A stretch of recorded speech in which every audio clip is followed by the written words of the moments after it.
Climate change and biodiversity are intrinsically linked. When the climate heats, this really affects biodiversity in many ways. For example, all the different species have to escape their normal territories and go moving north or up the mountain, or in the southern hemisphere, move south, so that they get to colder climates. But that, of course, means that different species will be able to move at different rates, and there gets a disconnection between the different species. Therefore, ecosystems which work together in so many ways, their equilibrium get lost, and this can lead to a severe fall down of ecosystems.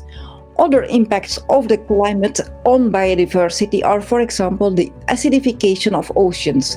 And all the life stems from the oceans, but so many species in them can't live when the water is too acidic. So we risk losing a lot of maybe invisible life, but very important life for the world. The other thing which affects is the very much higher rate of forest fires. And of course, exaggerated forest fires really destroy a lot of biodiversity at once. But also the loss of biodiversity affects the climate. Why? Because in all the biodiversity, in each tree, in each plant, in each animal, there's a lot of carbon stored.